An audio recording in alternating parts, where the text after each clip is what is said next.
Oh hi, and welcome back to Just Some Beach. This is Shella, and today we are talking about Escape the Night Episode 4, which is called Mannequin. So we start this episode off with once again a cute little recap about all the craziness that happened last episode with the burying alive, and then we cut to a cutaway scene, which seems to be an ongoing thing for this, so excited for all the upcoming scenes we get to see. So this one, it starts off with, it looks like it's a holiday, maybe Christmas time, and there's this crazy guy who's walking around with a knife, and you can tell that he's obviously crazy because of how he's talking, and you hear mumbles in the back, and then you see that it's this family at the dinner table, and they're all tied up and gagged of the parents and their children, and they're crying and mumbling and being like, oh no, help us, help us. It's very, as you could predict with this production, like it's very melodramatic, I guess I would say is the word. Anyway, this crazy guy goes over, oh yeah, it has to be Christmas because there's a little tree in the corner, or sometime around there, some kind of Christmassy holiday event, December,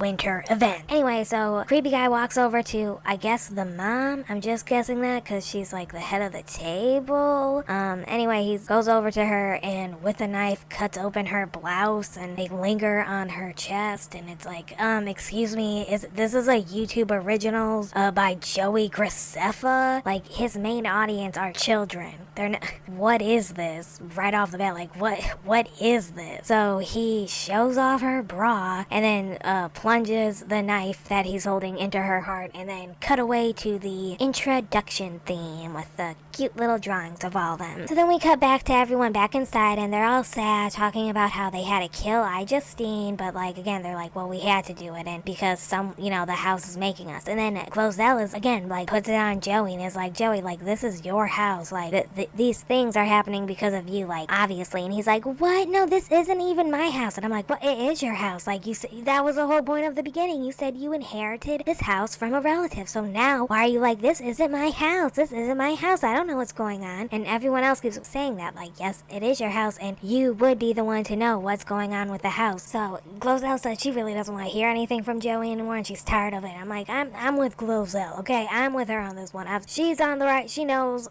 what's up. She's always been like, this is Joey's house. He knows everything. Like, what? This has to be his doings of what is going on around here. So anyway, they're like, okay, let's get to this box, this weird black box. So they start talking about the black box, and they're like, I don't know what we're supposed to do. And they start like jingling it, and there's obviously like something inside, or maybe they added it in post. I don't know. But they jingle it around. They're like, let's just smash it. So they smash the box open, and they find a knob or something, and they're like, oh wait, doesn't it go over here to like this clock? They go over, and Ollie is like, hey, what about this clock? This clock could be a clue. And it says letters become numbers and numbers become letters. So they're like, oh, well, maybe if we match up the letters to the numbers, like, we'll get a code or a phrase or something. So they figure out the clock hands and like where they're supposed to go with the letters that they find from the box. And then another thing like flies out, like book or something flies out of the wall and like spoofs them, and they're like, oh, another clue that they have to go find and look for. So this thing flies off the wall, and it shows like, oh, there's like a keyhole to a secret room or something. So they're like, okay, we have to go back around and look around this house to find this missing key. But then Timothy is like, oh,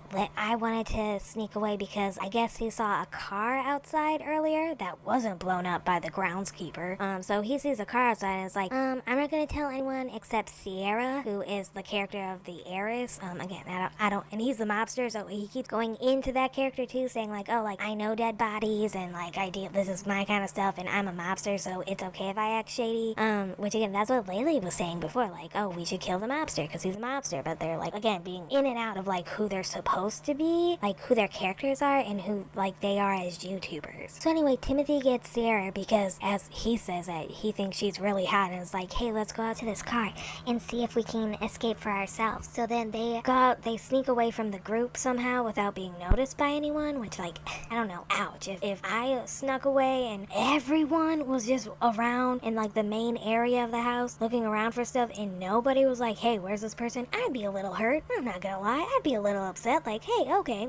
Anyway, so they're like, hey, I found this picture, and it looks like it's a picture from, earlier in this house, and, we should look to see if there's any, like, something missing or something mismatching in the house, and just feel around and see if there's, like, a hole or something. And, of course, it's Joey who, like, leads the charge on all that, because, like, and, Joey always acts like he doesn't know what's going on. This isn't his house. He doesn't know anything that's going on. Yet he's the one who keeps, like, leading the charge in all of these puzzles that they have to solve. So I have to, like, guess he has some kind of idea or, like, an inkling of, like, what the clues are, where they are, how you would find them, because he does, like, act as a guiding hand, even though later on he says, and I swear he said in other, like, interviews about this and stuff, that he didn't know and he was just another participant in this whole thing. Like, he was just the host, but he didn't know about the puzzles and stuff. But again, I question that with all, like, just as you'll see as the series goes on, like, how Joey always kind of leads the charge in certain things. Why would people not question, like, aren't you the evil one connected to this house? Like, that's why we're all here. Anyway, so they look at this photo, they start slapping around, so they find a peg that falls out from one of the staircases, and it turns out to be the key. And when they put it in, it turns out that it's a secret room, and in the secret room is a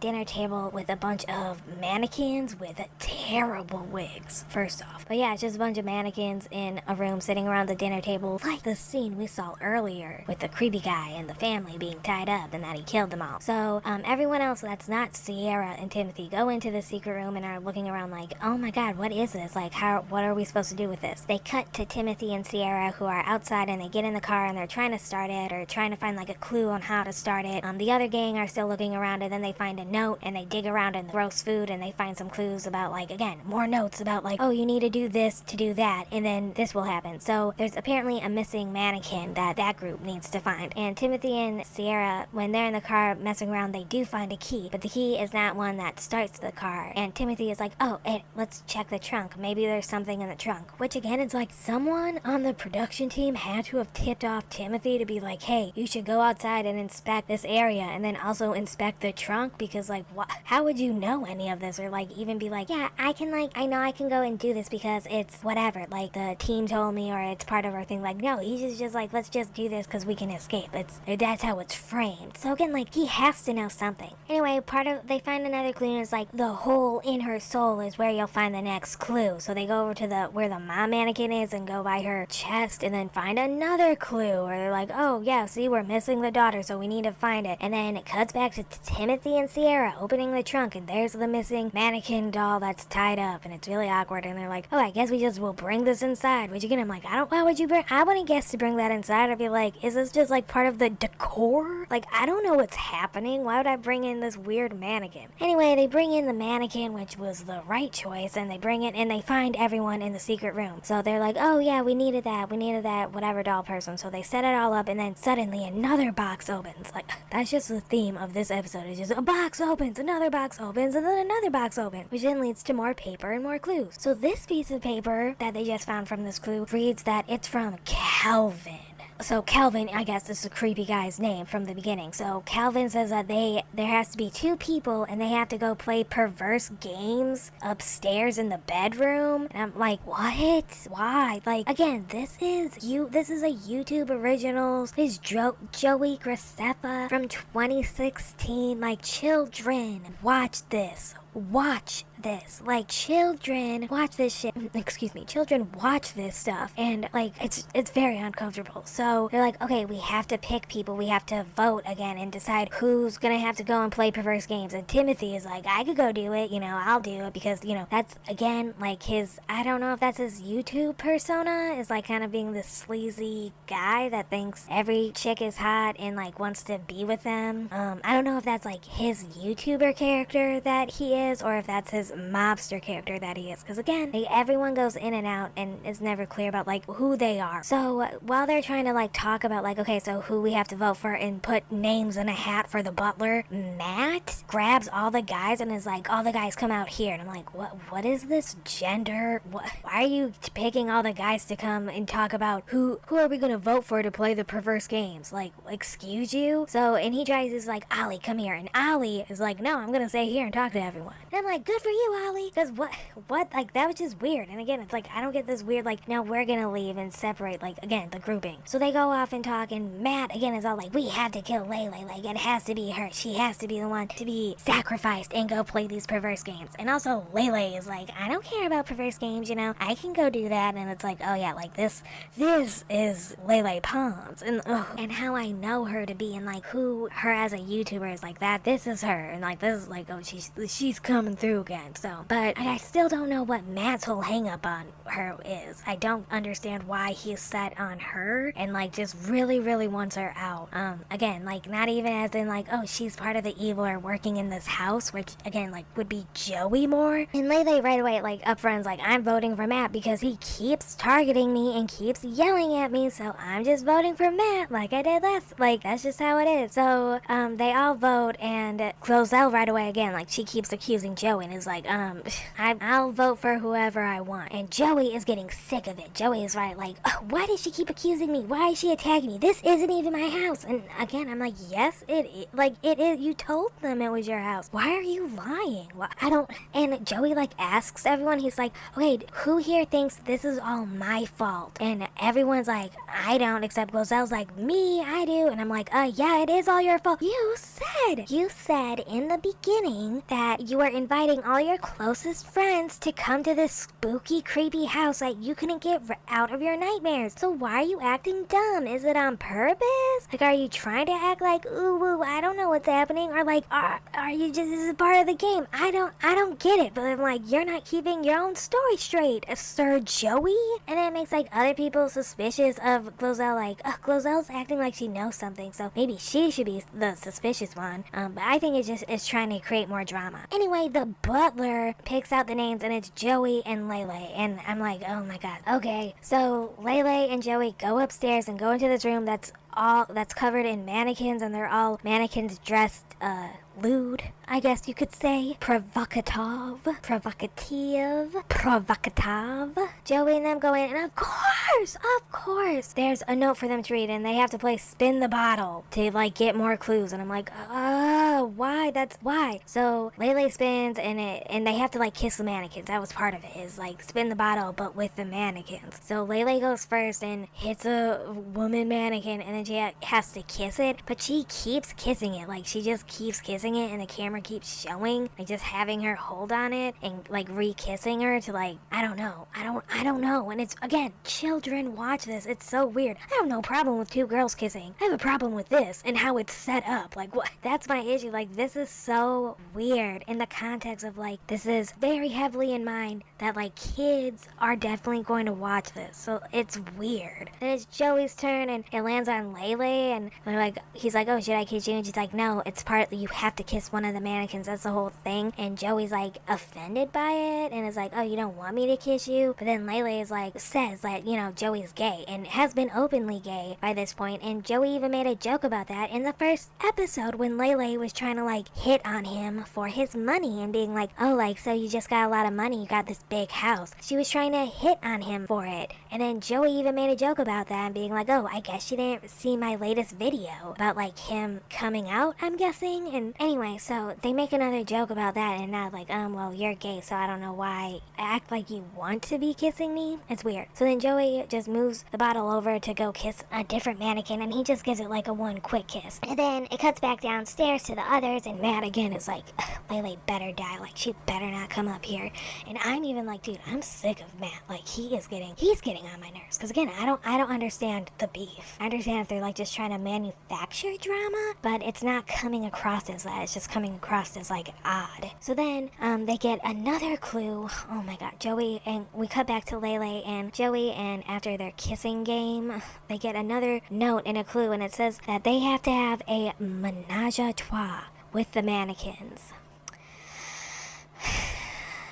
Again, children are expected to watch this. And you're saying, go have a menage a trois with those mannequins.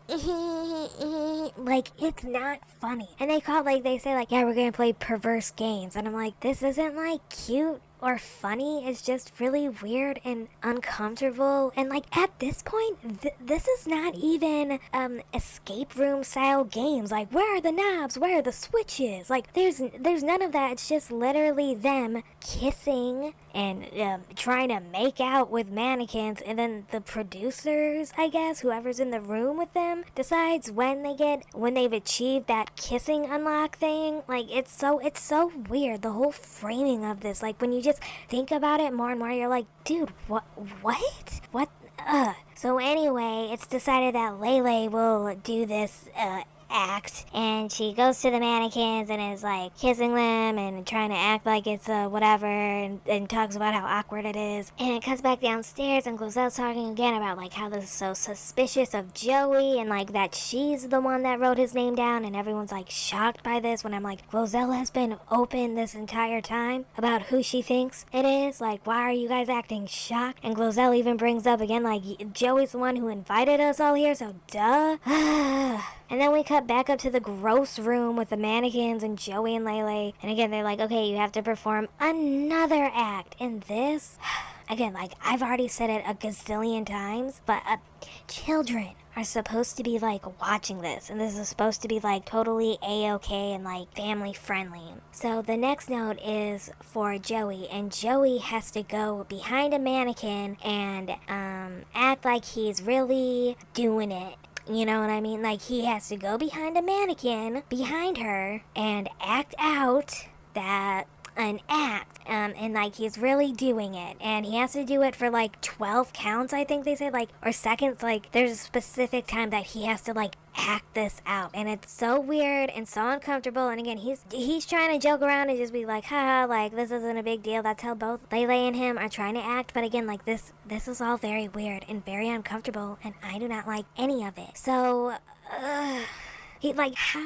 how is Shane Dawson not like the producer and writer of this show? Like, he died first, and you guys are doing this, and Shane Dawson isn't involved? Like, that's on you guys. Like, you guys wrote this. This is some weird ass shit, okay? This is some weird, ashy stuff, okay? So Joey does that, and then something in the room unlocks, and they have a book, and then the book is another note, and the note says that since they both played these perverse games, they get to pick who they get to write in the book, and that will be whoever dies. So again, it's not them competing against each other. It's just like these two people had to go in a room and kiss and do weird acts with mannequins, and then they get to decide who dies. It's just very weird. Like, it's very weird framing, storytelling. Like, it's so weird. So anyway, they go back and forth, and Lele is right away like, let's Matt, because Matt wants me out, like, for sure. So like, I'm choosing Matt. We should go with Matt and try to get him out, because he is coming after me no matter what and every time. And Joey is like, no, you can't pick Matt. It's like the same energy with like I Justine, where it's like, but okay, why? So he's just going, no, you can't. No, Matt's a good no. I'll talk to Matt and he'll be fine. And then Lele's like, okay, so who do you want to write in? And he, of course, is like, Glozel, because Glozel has been coming for me and yelling at me this whole time. So I obviously want to put in Glozel. And Lele doesn't really argue. Well, first she's like, why? And he's like, because what I just said. He's like, because she keeps coming after me and saying that this is my house, which it is, and that this is all my fault, which, like, yeah, it is. Anyway, so Lele doesn't really put up a fight. She's just like, okay, I guess, like, we'll just put her name in. But they make a pact, like, oh, we won't, like, tell people what really happened up here. We'll just say, like, we had to play weird games with mannequins, and that, we didn't know what was gonna happen, but, like, whoever they picked, like, it was just a random thing, so they wouldn't have any blood on their hands, so to speak. Anyway, Lele signs off on it, so Joey writes in Glozel's name. Well, Lele doesn't even really sign off on it. Joey's just like, I'm writing in her name, and Lele's like, oh, okay, I guess, what? And then so he writes her name in, and then downstairs cuts to Glozel, and she just starts twitching and acting crazy, and then she starts twitching even more and falls to the ground and is going crazy, and everyone's like, what's happening? What? And you can see, like, some of them, they're trying not to laugh. They're like, what in the world? What's going on? Because Glozel's giving it her all, like Glozel always does, okay? So Glozel Layle's giving this death scene her all. And they're like, oh no, what happened? She died. And they're like, we don't know. So then Joey and Layle come down and they're like, oh no, Glozel's dead? Oh no. They're like, well, you had to have killed her because look, they brought down an artifact. Because of course, after playing these games, they get the artifact. So they get the artifact and they're like, what? How did this happen though? How you had to have known who was gonna die if you got the artifact. And then Matt is like, again, going in on Layle and is like telling her to like to be quiet and like he doesn't care about her. So then Layle snaps back and I'm like, this is like real. Like they have real tension. And Layle Joey is not like, she keeps being like Joey, like protect me, stand up for me, as Matt keeps going in on her. Because Matt's like, I really don't care what anything you have to say because every time you go somewhere, someone else dies. So Layle's like, okay, Joey, like stand up for me, talk to her. And then Joey tries to step in and is like, no, Matt, she's good. No, Matt, she's good. And Layle's like, okay, I'm sick of this. Like, I'm sick of Matt just attacking me. So then she just tells the truth and is like, this is what happened. We were going to have a book and we were going to write, so it's between you, Matt, and Glozel. So Joey wanted to write Glozel. I wanted to write you. But Joey ended up winning or whatever. So they went with Glozel. And Matt's like, what? And then Layle is like, so you can sit down and shut up. And I'm like, oh. Also, when Matt is yelling at Layle like to not talk, he's like, no, you don't understand the conversation we had out in the foyer. Meaning him and all the boys that he tried to take, besides Ollie, out into the foyer to like talk, to be like, you have to kill Layle. So again, like he's just being like gross, honestly, to Layle. Which again, I am not a Layle defender, but why Matt is just like, he's honestly just being gross and aggressive at Layle for no reason. So he's like, no, that's not part of the plan. You're supposed to go. And Joey's like, Matt, like stop, you're not supposed to, whatever. So then that makes Layle, go off and tell everyone. And she's like, so Joey saved you. So shut up and sit down. And she pushes him and he falls back, sitting down on the sofa. And then she steps into his place and is like upset. And like this seemed real. This did not seem like an acting moment. This did not seem like they were like, yeah, let's, an I Justine moment. Like this seemed like she was really mad and getting so annoyed of Matt's BS, which I would too. Like I have been this whole time. But I'm like, okay, pick someone else, Matt. Like why are you so like stuck on her when it clearly isn't her or has anything to do with her? Anyway, they go and they put the artifact up on the shelf with the others. So they have 3 artifacts now, and I think they said they only need 1 more artifact to get out, but as we can see, there are more episodes, so that I don't know how they're gonna get this last one. I don't know what else is gonna happen to keep this drawn out. But once they put that up there and they're like, yeah, like we just need, Glozel's dead, but we just, we're 1 more step closer to getting out of here and everyone's surviving. But once they put that up there, they hear this weird growling sound and they all start screaming like, what is that? What is that? And so they hear the growl and they're all scared like, what is that? And then the butler is like, the evil in this house, it knows you are trying to imprison it. And I'm like, well, yeah, that it should have known from the start. What is the evil in the house? The bird doctor man? Like, what's going on? I didn't even tell you guys. Bird doctor man shows up for a split second with the Calvin thing. Because after Calvin chops up the family, it cuts to him holding them on that's like a mannequin. And then he's like, I did this. Look, I did so cool. And then the bird doctor, Party City bird doctor is like, great work. I like what you did. And he's like, you should see what else I do. And then that's how it starts. I can't believe I forgot. Bird Doctor did make his usual cameo appearance. So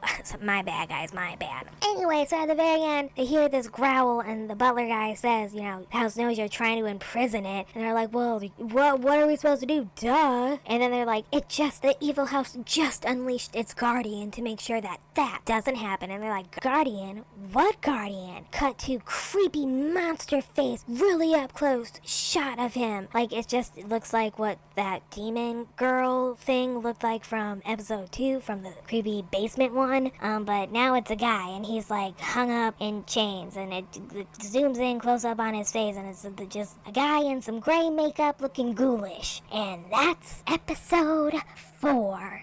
Okay, so far this episode was so like bad. Like trying to watch it and being like, well, this is the formula. Do this, get a note, do that, get a note, do this again, get another note, and now a challenge or something occurs, so someone dies. But this with the weird mannequin challenge and like calling it purposely like playing perverse games, like whose idea was this? Like why you couldn't come up with anything? And it's especially like for escape room style challenges. Like, this was not even an escape room. There was no puzzle to be solved. It was just telling them to do these weird acts to mannequins and have it fit. Like, it's so weird and uncomfortable. And Shane Dawson is nowhere near this episode. So I really don't know what to do with all that information and how to go about the next episode, which is episode 5. And yeah, so this is Shella. I'm just some little old shell on just some beach covering whatever washes up on shore. See ya!